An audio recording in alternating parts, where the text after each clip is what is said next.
하여튼 요즘 젊은이들 보면 참 불쌍하다는 생각이 듭니다.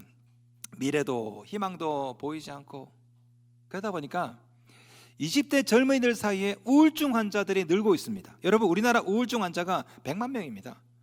100만 명 중에 20대, 30대, 20대 우울증 환자가 20만 명이에요. 혹시 그 다음 세대, 우울증이 많은 그 다음 세대는 혹시 연령대가 어떻게 되는지 아십니까? 60대. 제가 20대랑 60대랑 뭔 공통점이 있을까 생각해 봤더니 20대는 앞으로 살아갈 일이 막막하고 60대는 은퇴하고 난 다음에 살아갈 일이 막막하고 우울증이 들어요. 가만 보면 모든 연령대가 다 우울합니다. 40대는요, 지난 4년 동안에 공황장애에 빠진 환자가 44.5% 늘었어요. 공황장애. 50대는 50대 흔한 질병이 뭔지 아십니까? 불안장애입니다. 불안장애. 그러니까 20대, 30대는 우울증, 40대는 공황장애, 50대는 불안장애. 예? 한국 경제가 지금 너무 안 좋죠. 내수가 살아나지 않습니다. 지금 현재 올해 G20, G20 국가 중에 한국 주식시장이 최하위입니다. 전쟁 중인 러시아보다도 못해요. 한국이. 왜 그렇죠 도대체? 경제도 안 좋고 정치인들은 날마다 싸움박질하고 미래는 불안하고 잠을 못 자. 잠을. 그러다 보니까 우울증이 늘어나고 공황장애 늘어나고 불안장애 늘어나고.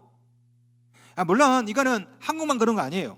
외국도 똑같아 사실은. 예, 유럽이나 미국이나 다 먹고 살기 힘들어요. 예? 제가 좋아하는 작가 알랭드 보통, 이분이 이런 얘기했습니다.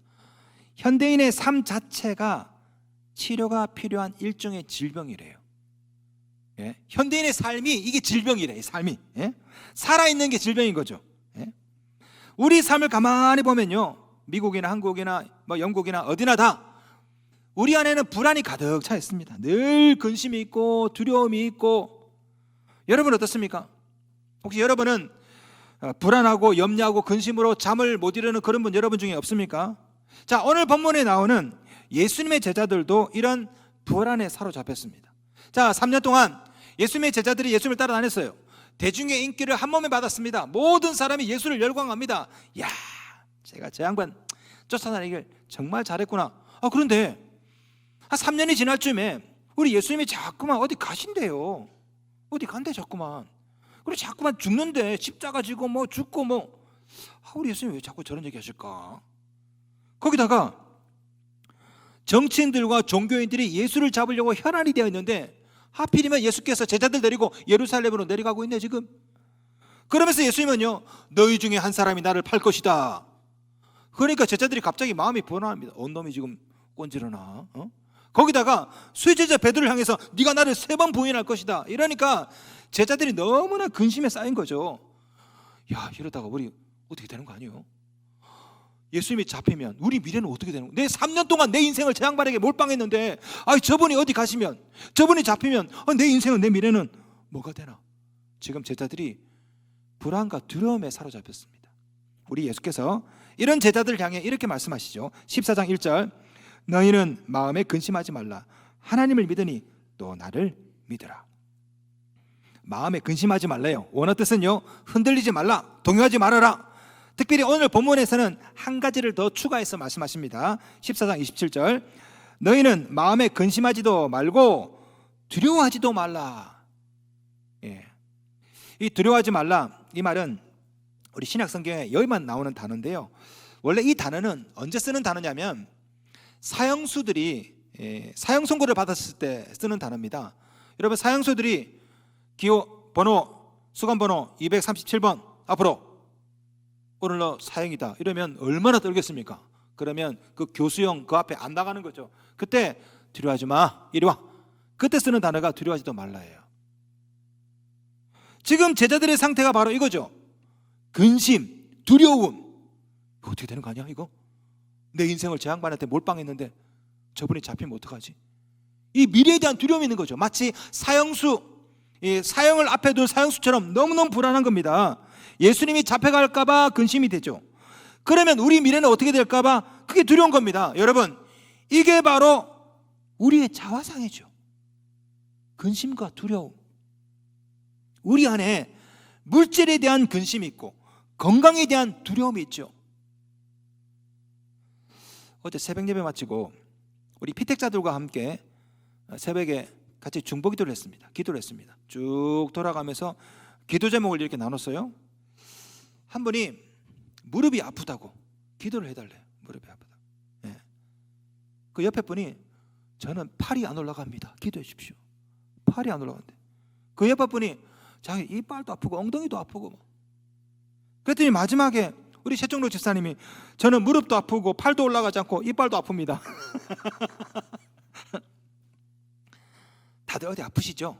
아픈 데 없습니까? 예? 건강이 염려되고 미래가 두렵고 그런 자들에게 주시는 예수님의 약속이 바로 평안입니다. 14장 27절 평안을 너에게 끼치노니 곧 나의 평안을 너에게 주노라. 아멘. 예수를 믿는 자들에게 주시는 우리 주님의 약속이 바로 평안이죠. 그러나 이 평안은 예수 믿는 자들뿐 아니라 세상에서도 누릴 수 있죠. 그렇지 않습니까? 예를 들어서 결혼하면 평안하죠. 오래 못 가서 그렇지. 돈을 벌어서 집을 사면 집 생겼다. 얼마나 평안합니까? 혹은 핸드폰 하나만 바꿔도 평안하죠. 새로운 거 핸드폰 샀어요. 접었다 펴졌다 해주는 거. 이틀 평안합니다. 이틀. 예. 그러나 주님은 이렇게 말씀하세요. 14장 27절 다시 한번. 내가 너희에게 주는 것은 세상이 주는 것 같지 아니하리라. 세상이 주기도 줘요. 하지만 예수님이 주는 평안은 세상이 주는 것과 전혀 다르대요. 자, 질문. 그러면 예수님이 주시는 평안과 세상이 주는 평안 어떻게 다를까요? 어떻게? 세상이 주는 평안은 일시적이죠. 조건적입니다. 환경적이죠. 어떤 조건에 평안하고 조건이 깨지면 평안하지 않는 겁니다. 그래서 세상이 주는 평안은 엄밀히 말하면 평안이 아니라 뭡니까? 편안이에요. 편안. 영어로 말하면 comfort. 예? 이 편안은요 조건이 맞으면 편리할 수 있습니다. useful하죠. 그죠? 조건이 깨지면 환경이 달라지면 언제나 uncomfortable, 불편해지는 거죠. 그죠? 세상이 주는 평안은 조건적이고 일시적인데 그러나 예수님이 주시는 평안은 편안이 아니죠. 평안이에요. 다릅니다. 조건이나 환경 상관없는 평안입니다. 제가 국어사전을 찾아봤어요. 편안과 평안 되게 단어가 비슷하지 않습니까? 찾아봤더니 이렇게 써 있더라고요. 한번 들어보세요. 편안은 편하고 걱정 없이 좋음이고 평안은 걱정이나 탈이 없음입니다. 뭔 말인지 모르겠어요. 예? 제가 여러분께 쉽게 한번 설명드릴게요. 제가 지난달에 2주 동안 발칸 선교를 다녀왔습니다. 발칸 2주 동안 5개국을 다녔는데요. 알바니아에서 현지인을 대상으로 선교 대회를 하고 크로아티아에서 한국 선교사 대상으로 선교 대회를 인도를 해야 되는데 제가 인천공항에서 출발해가지고 알바니아 티라나까지 가는데 이틀 걸렸어요. 이틀. 48시간 걸렸습니다.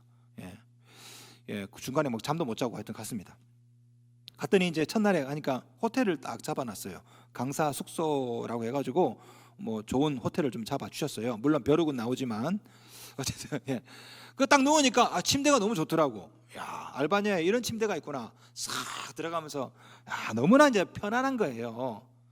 그런데 다음 날 제가 강의가 있었거든요. 티라나에서 현지인들 대상으로 제가 영어로 강의를 해야 했습니다. 여러분 제가 영어로 하니까 영어를 목사님은 영어 그냥 거미가 거미줄 뽑듯이 잘하는 것 같죠? 그렇지 않습니다. 저도 영어 울렁증이 있어요.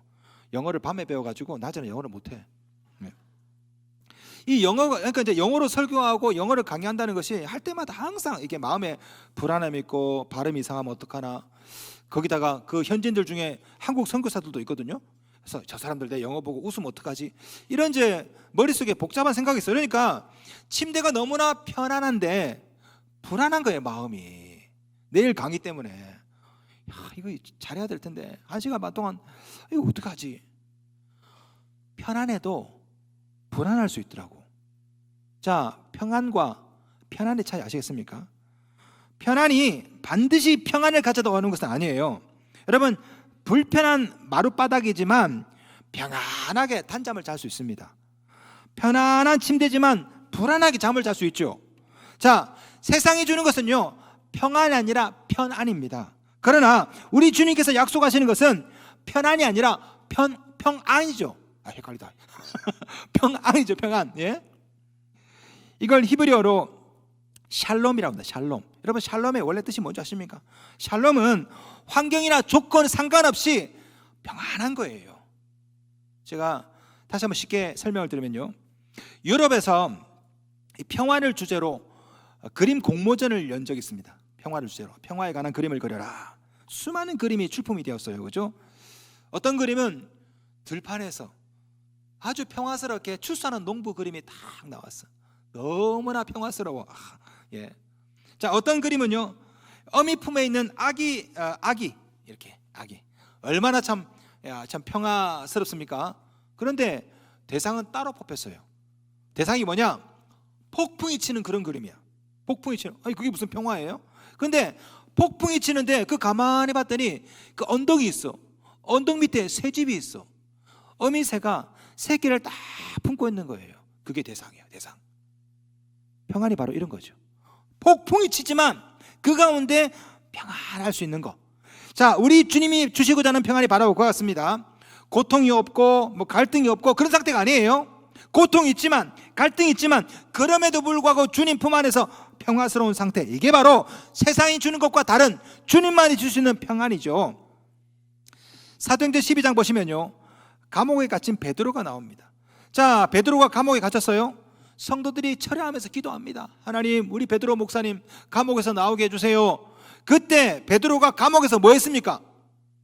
잤습니다. 대자로 뻗어놓고 잤어요.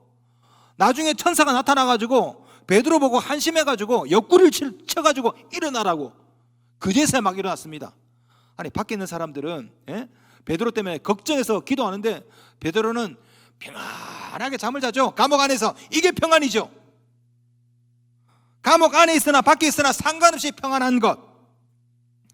우리 예수님도 폭풍이 치는 배 안에서 주무셨죠. 폭풍 때문에 불편했어요. 흔들리니까. 그러나 예수님은 평안하셨습니다. 자, 베드로가 예수님께 보고 배운 게 바로 이거죠. 비록 감옥 안입니다. 불편해요. 불편해. 편안하지 않아. 하지만 심령은 평안했다고. 그러니 태연하게 잠을 잔 거죠. 사도 바울도 마찬가지입니다. 빌립보에서 전도를 하다가 감옥에 갇혔어요. 감옥에. 그 감옥에서 바울이 뭐 했습니까? 사도행전 16장 25절.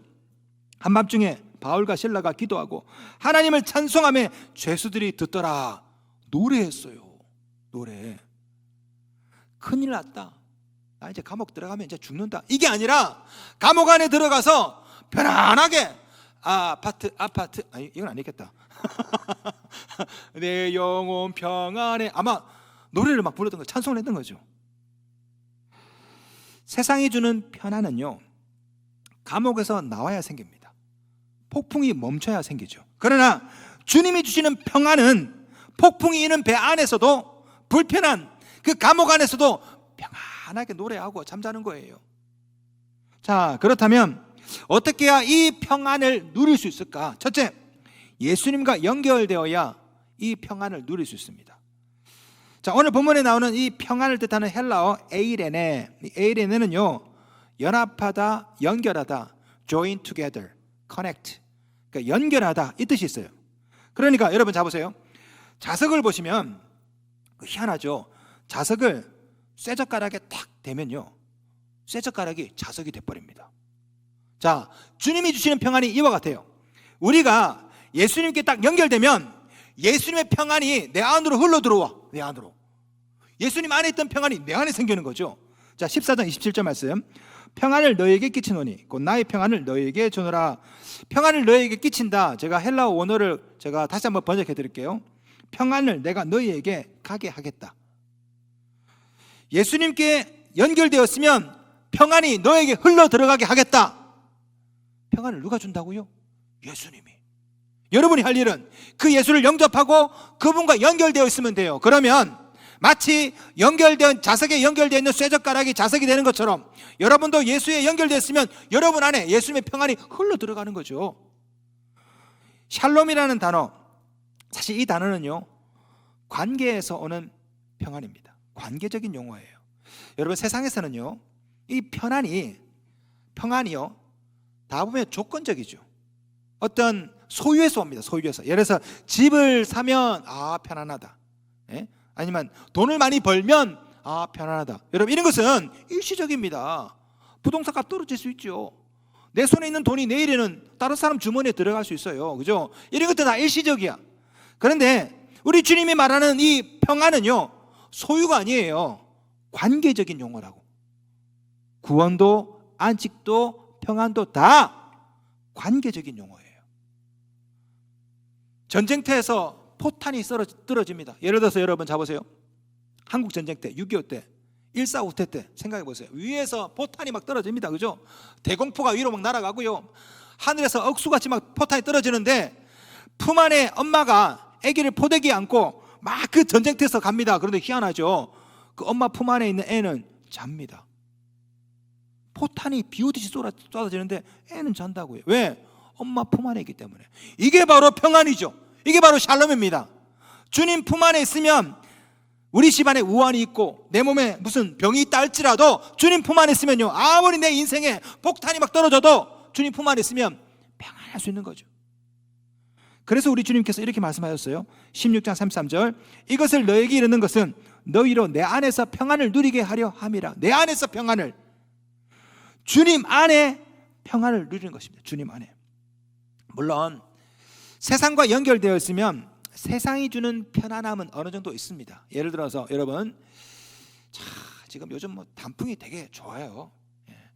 주일에 예배 안 드리고 단풍 구경을 갖다 칩시다. 그냥 여기 지리산 딱 갖다 칩시다. 단풍이 쫙 있고 그냥 야 진짜 좋다. 오늘 그런 사람 있죠? 없어요? 이 시간에? 자, 단풍 구경 갔습니다. 단풍 구경. 야 너무 멋있다. 그런데 그 기가 막힌 절경 앞에서 마음이 불안하죠. 월요일날 김 부장 또 나한테 먼지를 하려나? 직원들 월급을 얼마나 줘야 되지? 어떻게 해야 되지? 금방 월급날이 또 돌아오네. 여러분, 세상과 연결되었으면요 편안할 수는 있어요. 레크레이션하고 골프 치고 좋은 데 가면. 그러나 마음의 평안은 줄 수가 없어요. 마음의 평안은 주님과 연합되어야 여러분에게 이 하나님의 평안, 주님의 평안이 주입되는 겁니다. 예수님과 연합하면요 병에 걸려 몸이 불편할 수 있지만, 돈이 없어서 불편할 수 있지만 마음은, 심령은 평안한 것입니다. 물질이 있으나 없으나, 건강하나 건강하지 않으나 상관없이 우리 주님이 주시는 평안, 이 샬롬은 주님과 연결되어 있어야 얻을 수 있는 겁니다. 둘째, 성령 충만해야 주님이 주시는 이 평안을 누릴 수가 있어요. 여러분, 주님과 연결되는 것이 통로가 누굽니까? 뭡니까? 성령이죠. 우리가 예수를 믿으면 예수께서 성령을 주십니다. 이 성령을 통해서 우리가 주님과 연결되거든요. 그래서 그 성령을 통해 우리 주님께서 평안을 주시는 겁니다. 자, 우리 주님께서 이렇게 약속하십니다. 26절, 보혜사 곧 아버지께서 내 이름으로 보내실 성령, 그가 너희에게 모든 것을 가르치고 내가 너희에게 말한 모든 것을 생각나게 하시리라. 성령께서 모든 것을 가르치고 모든 것을 생각나게 하신답니다. 여러분, 우리가 왜 두렵습니까? 왜 염려가 되고 왜 근심이 될까요? 모르기 때문에 그래요. 병명을 몰라, 치료 방법을 몰라, 뭐라고 말해야 될지 몰라, 어떻게 해결해야 될지 몰라. 몰라요. 모르니까 걱정이 되죠. 그런데 오늘 본문에서 주님께서 이렇게 말씀하세요. 26절 다시 한번 다 같이 시작. 보혜사 곧 아버지께서 내 이름으로 보내실 성령, 그가 너희에게 모든 것을 가르치고 내가 너희에게 말한 모든 것을 생각나게 하리라. 아멘. 성령께서 다 알고 계십니다. 성령께서 그가 알려주시고 생각나게 하시고, 그러니 두려움이 없죠. 여러분, 우리 주님께서 폭풍이 이는 그 배 안에서 주무셨습니다. 제자들이 예수님을 깨우죠. 왜 주무십니까? 그때 우리 주님께서 뭐라고 말씀하지 아십니까? 마태복음 8장 26절, 예수께서 이르시되 어찌하여 무서워하느냐, 믿음이 작은 자들아 하시고 곧 일어나사 바람과 바다를 꾸짖으시니 아주 잔잔하게 되거늘. 어차피 바람과 바다를 꾸짖어서 잔잔하게 하실 겁니다. 우리 주님은 결과를 이미 아셨어요. 아시니까 편안하게 주무시는 거죠. 여러분의 미래를 다 알고 있다고 생각해 보세요. 그러면 여러분 오늘 저녁에 편안하게 주무실 수 있겠죠? 어떻게든 다 아는데 뭐. 혹시 여러분 2018년도에 FIFA 월드컵 F조 경기를 기억하십니까? 16강 진출을 앞두고 있었습니다. 우리나라가. 그때 한국이 맞붙은 팀이 독일이었어요. 독일. 예, 여기 독일에서 지면 우리는 탈락입니다. 근데 독일은요 피파 랭킹 1위였습니다. 전년도 브라질 월드컵 우승팀이었어요. UEFA 유로 월드컵 2016년도 4강이었고요. 2017년 피파 컨페더레이션 우승컵 들었던 팀이에요. 세계 최강입니다. 그 팀하고 우리가 맞붙었어요. 누가 봐도 한국이 패배할 것이 확실했습니다. 그런데 결과는 우리가 독일을 2대0으로 이겼어요. 2대0으로.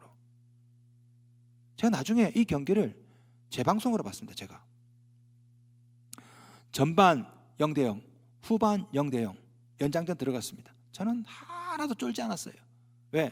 어차피 2대0으로 이길 건데 뭐. 예. 김영권, 손흥민이 어차피 골 넣을 건데 뭐요. 후반전이 시작되었지만 그대로 0대0이야. 괜찮아. 연장전 6분에 김영권이 골 넣을 거야. 우리가 2골 차로 독일을 이겨야 되거든요. 1대0이니까 또 불안한 거예요. 한 골 더 넣어야 되는데 괜찮아. 종료 직전에 손흥민이 골 넣을 거야. 넣었잖아요. 제가 이미 결과를 알지 않습니까? 2대0. 그러니까 재방송을 편안하게 아무 염려 근심 없이 본 거죠. 여러분 우리 인생이 바로 그와 같아요. 세상 사람들은 죽고 나서 어떻게 될지 모릅니다. 그들의 운명에 대해서 알지를 못해요. 그러나 예수 믿는 사람들은 죽고 나서 우리가 어디를 갈지 어떻게 될지 알지 않습니까? 오늘 본문에 보니까 성령께서 알려주시고 생각나게 하신대요. 그러니까 두려움이 없지요. 우리는요 재방송을 살고 있는 겁니다. 우리 신앙인이 이런 인생을 살아야 되거든요. 우리 주님께서 뭐라 말씀하십니까? 마태복음 6장 31절 32절 그러므로 염려하여 이르기를 무엇을 먹을까 무엇을 마실까 무엇을 입을까 하지 말라. 이는 다 이방인들이 구하는 것이라. 너희 하늘 아버지께서 이 모든 것이 너희에게 있어야 할 줄을 아시느니라. 믿지 않는 자들은 뭘 먹을까 무엇을 마실까 늘 두렵습니다. 모르니까 두려운 거예요. 그러나 우리는요 하늘 아버지께서 다 아십니다. 그죠? 무엇을 말해야 될지 다 알려주신대요. 그러니 불편한 침대에서 자더라도 우리는 평안할 수 있는 것입니다. 아파트 걱정 하지 마세요. 하실까봐 우리 주님께서 하신 말씀이 있어. 14장 1절 2절 너희는 마음에 근심하지 말라. 하나님 믿으니 또 나를 믿으라. 내 아버지 집에 거할 곳이 많도다. 아파트 걱정하지 마. 성도 여러분 무엇을 그렇게 근심하십니까? 도대체 뭐가 그렇게 두렵습니까? 우리 주님께서 말씀하십니다. 14장 27절 너희는 마음에 근심하지도 말고 두려워하지도 말라. 근심하지 마시고 두려워하지 마십시오.